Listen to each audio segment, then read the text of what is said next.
Préparez-vous pour une révélation que peu de gens connaissent et que beaucoup préféreraient garder secrète. Aujourd'hui, nous allons explorer l'histoire d'une femme qui a défié toutes les limites et révélé des vérités cachées qui, encore aujourd'hui, laissent même les plus sceptiques perplexes. Nous parlons de Florence Maria, une figure bien au-delà d'une simple écrivaine ou actrice de son époque. Florence était une véritable pionnière, osant s'aventurer sur des territoires que la plupart redoutent, le monde spirituel. Ce qu'elle a découvert dans cet univers invisible était si marquant que ceux qui contrôlent le savoir ont tenté de cacher cette vérité au public. Florence Maria a vécu entre deux mondes, le physique et le spirituel, et a été témoin d'événements que peu osent affronter. Ses récits sont si impressionnants que beaucoup croient qu'elle s'est réellement communiquée avec les morts. Si vous n'en avez jamais entendu parler, préparez-vous à élargir votre perception de la réalité. Et si vous connaissez déjà cette histoire, restez attentifs, car j'apporte toujours des détails inédits et exclusifs dans chaque nouvelle vidéo. Maintenant, un avertissement important. Ce type de connaissances ne reste généralement pas accessible très longtemps. Il existe des forces qui préfèrent que ces informations ne se répandent pas. Alors, regardez jusqu'à la fin, car j'ai une surprise spéciale pour vous, un détail que peu remarquent. Je veux voir si votre esprit est assez aiguisé pour capter ce secret. Ah, et profitez-en pour me dire dans les commentaires d'où vous regardez cette vidéo et inclure le mot-clé « au-delà ».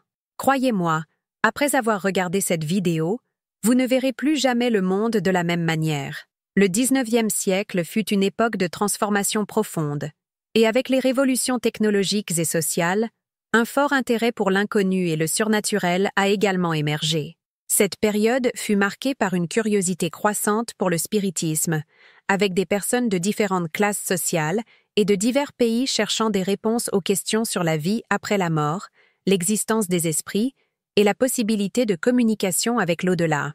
Tout a commencé à prendre de l'ampleur en 1848, lorsque deux sœurs connues sous le nom des sœurs Fox affirmèrent avoir communiqué avec l'esprit d'un homme assassiné dans la maison où elles vivaient, à Hydesville, dans l'État de New York. Les sœurs Margaret et Kate Fox déclarèrent frapper sur les murs et entendre en réponse des coups qu'elles croyaient être ceux de l'esprit de cet homme. Leur histoire s'est rapidement répandue, et les séances des sœurs ont attiré des foules, éveillant l'intérêt du public et ouvrant la voie à ce qui allait devenir le mouvement spiritualiste. À partir de là, une vague de spiritisme s'est emparée de nombreux pays, notamment aux États-Unis et en Europe. Les séances spirites, événements au cours desquels des médiums étaient censés canaliser des esprits, se déroulaient aussi bien dans des cercles privés que dans des théâtres. Certaines de ces séances étaient extrêmement élaborées, avec des manifestations sonores, des déplacements d'objets et même de supposées matérialisations d'esprits. Des figures influentes de l'époque ont adhéré au spiritisme, ou du moins ont manifesté un grand intérêt pour lui. Des personnes comme l'écrivain Victor Hugo, le scientifique Alfred Russel Wallace, l'un des cofondateurs de la théorie de l'évolution, et même l'écrivain Arthur Conan Doyle, créateur de Sherlock Holmes, ont été influencés par le mouvement spiritualiste.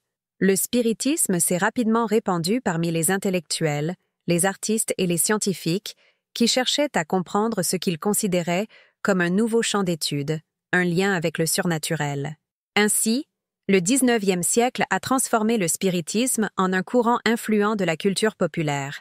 Cette époque, empreinte de curiosité et d'une soif de découverte, a mis en lumière des questions qui n'avaient jamais été aussi largement débattues.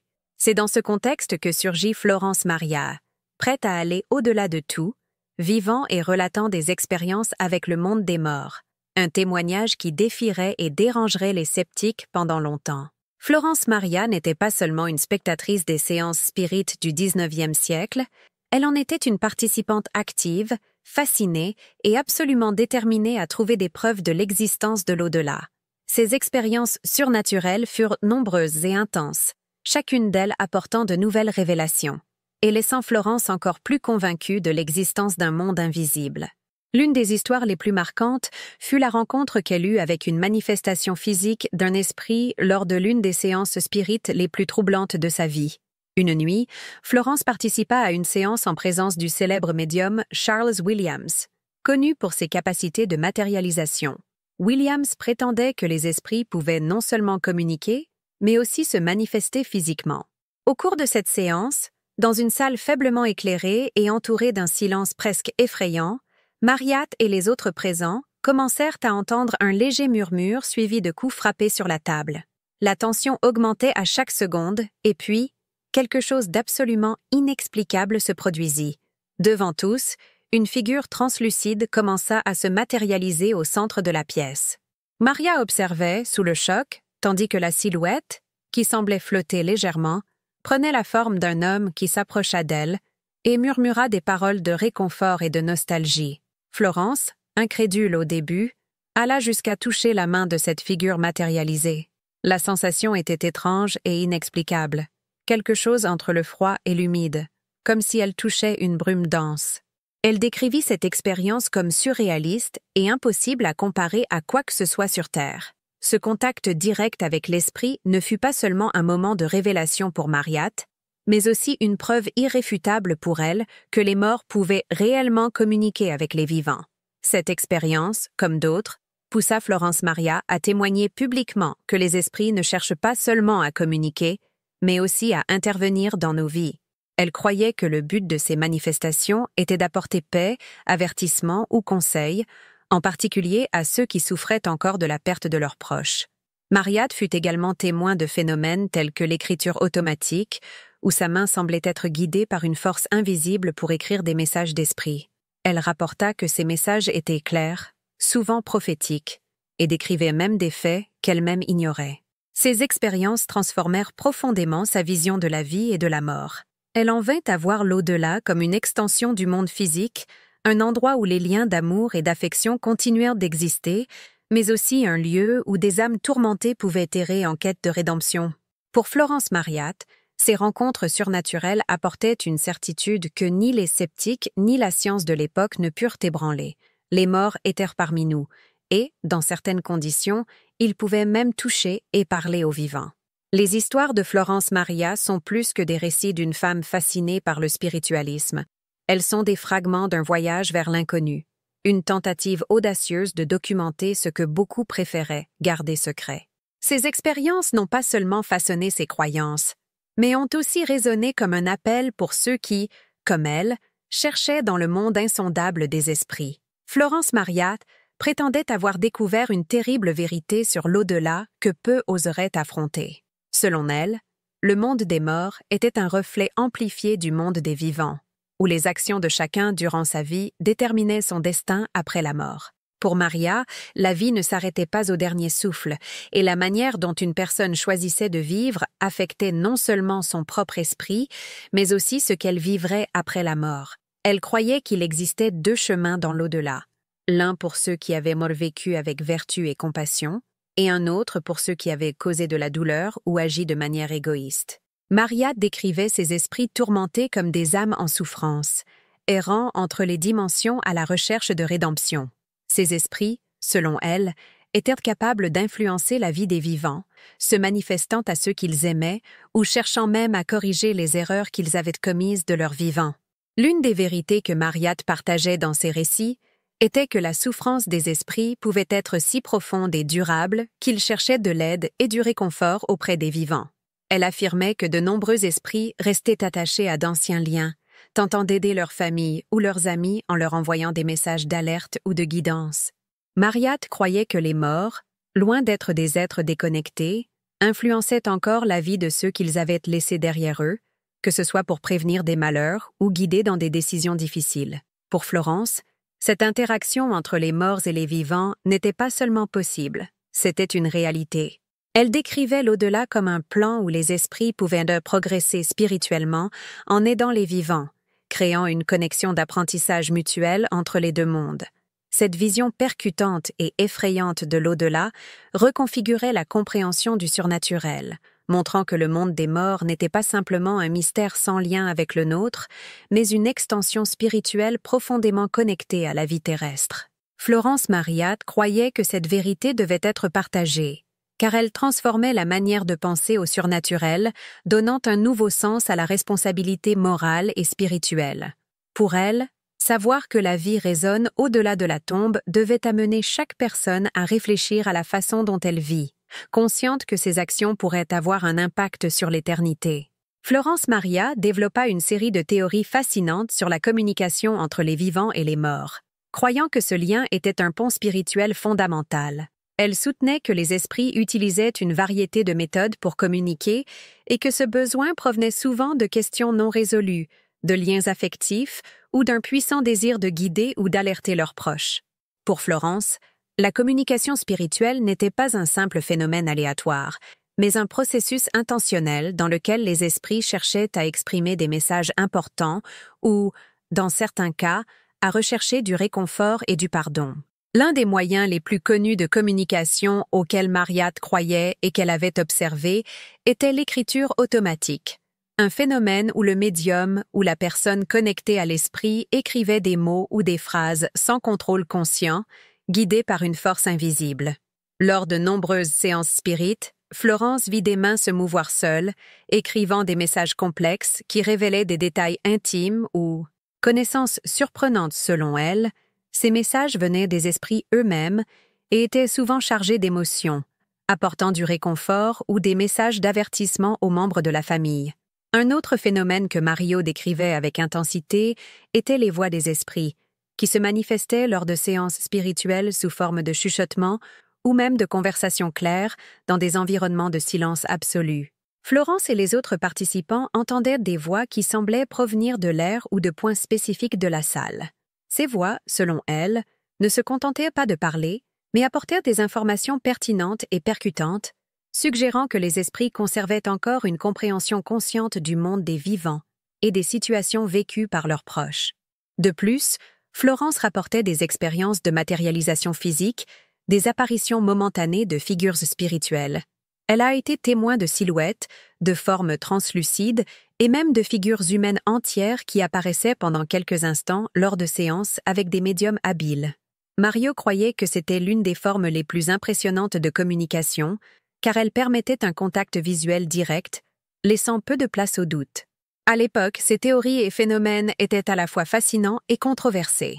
Alors que certains cherchaient avidement à comprendre et valider ces expériences, les sceptiques affirmaient que tout cela pouvait être un mélange de tours de passe-passe et d'effets psychologiques. Le spiritualisme, bien que populaire, était également discrédité par de nombreuses figures scientifiques et religieuses. Aujourd'hui, avec l'avancée de la science et une vision plus ouverte sur le spirituel et l'inconnu, les théories de Florence continuent de susciter l'intrigue et le questionnement, alimentant un intérêt persistant pour le surnaturel et la possibilité d'une vie après la mort. Ces théories de Florence Mario nous offrent une perspective troublante et stimulante qui pousse à réfléchir. Les morts maintiennent-ils réellement des liens avec nous? Que cherchent-ils à nous dire? Au XIXe siècle, le monde était divisé entre la rationalité scientifique émergente et la fascination pour l'occulte et le surnaturel. Lorsque Florence Mario a commencé à partager ses expériences et théories sur la communication avec les esprits, ces révélations ont provoqué une réaction explosive dans la société. Bien qu'il y ait eu un intérêt croissant pour le spiritualisme, en particulier parmi ceux qui avaient perdu des êtres chers et cherchèrent du réconfort, les expériences surnaturelles rapportées par Mario étaient perçues par beaucoup avec scepticisme, voire mépris. Les critiques provenaient principalement des scientifiques, des religieux et des intellectuels de l'époque qui considéraient le spiritualisme comme une menace pour la raison et le progrès. Les sceptiques accusaient Mario d'exploiter le désespoir des personnes en deuil, affirmant que ces récits n'étaient que des illusions ou des inventions destinées à tromper les crédules. Malgré les critiques, Florence Mario a continué à défendre ses croyances avec ferveur, affirmant que ces expériences ne pouvaient être niées ni réduites à de simples superstitions. Elle soutenait que la communication avec les esprits était une réalité indéniable et que ceux qui avaient vécu ces phénomènes ne pouvaient plus les considérer comme de simples coïncidences. Ces écrits et témoignages ont influencé de nombreuses personnes à l'époque, alimentant un débat qui perdure encore aujourd'hui sur l'existence d'un au-delà et la possibilité de communication entre les vivants et les morts. Ses partisans voyaient en elle une pionnière, une exploratrice du monde spirituel, tandis que ses détracteurs la considéraient comme une visionnaire trompée par ses propres croyances. Quoi qu'il en soit, l'héritage de Florence Mario demeure dans l'histoire du spiritualisme, rappelant que la quête de réponses sur la vie après la mort est une interrogation aussi ancienne que l'humanité elle-même. L'émotionnalisme des gens est de profiter de tours ou d'illusions pour convaincre le public qu'il y avait une vie après la mort. Elle a fait face à des accusations de fraude et de charlatanisme, en plus de voir sa crédibilité remise en question publiquement. Les journaux et les intellectuels menaient des campagnes pour discréditer aussi bien elle que d'autres médiums et spirites, les qualifiant d'illusionnistes ou de manipulateurs. Ces attaques provenaient principalement de la communauté scientifique, qui considérait le spiritisme comme une pratique antiscientifique et une distraction des véritables avancées. D'un autre côté, Mario a également trouvé du soutien et de l'admiration parmi ceux qui cherchèrent des réponses au-delà du monde matériel.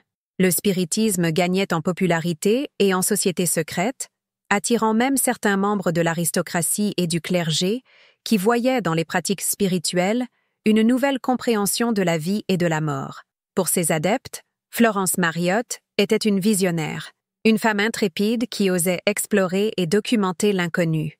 Elle offrait de l'espoir et des réponses que la science de l'époque ne pouvait pas donner, en particulier à ceux qui étaient en deuil ou confrontés à des interrogations existentielles. Malgré les critiques et les difficultés qu'elle a rencontrées, Mario est restée ferme dans ses convictions, défendant le spiritisme avec détermination. Son courage face aux préjugés et à l'opposition a renforcé son image publique, faisant d'elle une figure à la fois controversée et admirable. Elle a continué à écrire sur l'au-delà et à participer à des séances spirites, croyant que sa mission était de donner une voix aux esprits et à la vérité qu'ils apportaient. Cette résilience a fait d'elle non seulement une écrivaine, mais aussi l'une des figures les plus influentes du mouvement spirit, prête à défier la société pour transmettre son message à tous ceux qui étaient disposés à écouter. Florence Mariotte reste un exemple de résistance et de courage. Elle a brisé les attentes de son époque et, ce faisant, a ouvert des portes à une vision du monde qui continue d'intriguer et de fasciner. En défiant le statu quo et en restant fidèle à ses croyances, Mario a construit un héritage qui résonne encore aujourd'hui, inspirant ceux qui cherchent à comprendre ce qui peut exister au-delà du visible. L'héritage de Florence Mariotte est profond et marquant, laissant une empreinte aussi bien sur le spiritisme que sur la manière dont nous comprenons le surnaturel.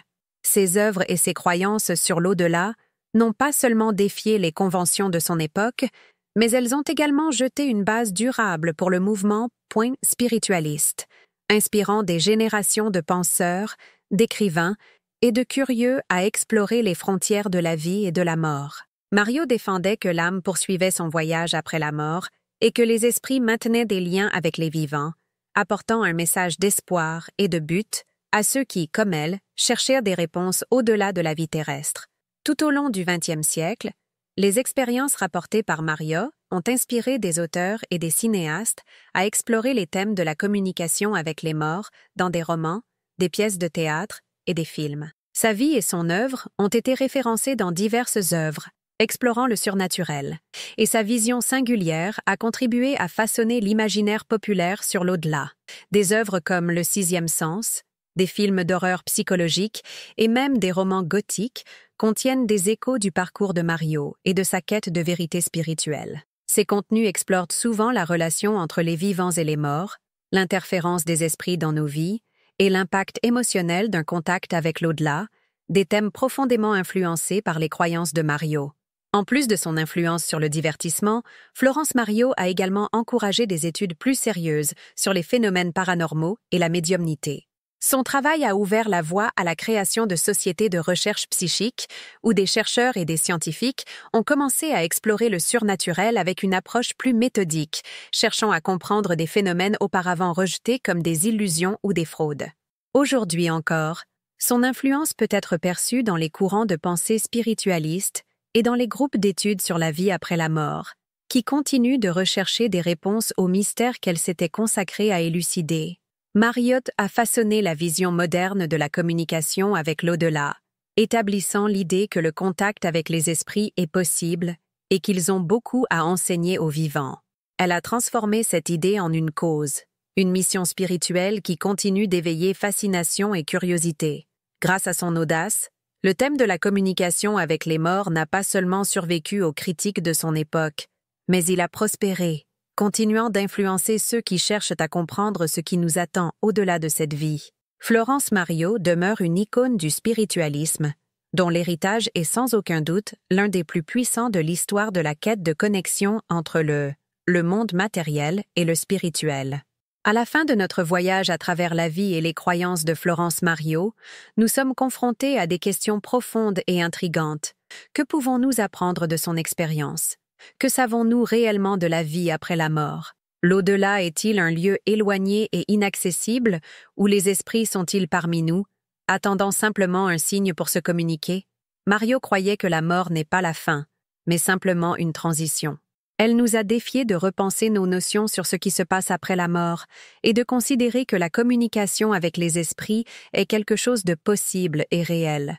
Mais sommes-nous prêts à accepter cela? Nos yeux sont-ils suffisamment ouverts pour percevoir les signes d'un monde invisible mais présent autour de nous? Je vous invite à réfléchir. Et si les morts pouvaient vraiment nous envoyer des messages? Et si la vie après la mort était beaucoup plus proche que nous ne l'imaginons?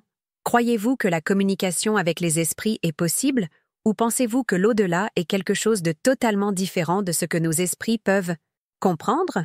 Laissez votre opinion dans les commentaires ci-dessous et partagez vos propres expériences ou théories sur le surnaturel. Et rappelez-vous, ce type de connaissances reste rarement disponible très longtemps. Après cette vidéo, vous verrez le monde avec d'autres yeux. Qu'en pensez-vous? L'au-delà est-il un mystère à résoudre ou peut-être, comme Mario nous l'a enseigné, la vérité est juste devant nous, attendant d'être découverte? À la prochaine vidéo, et que les esprits de l'au-delà nous guident dans notre quête de réponses.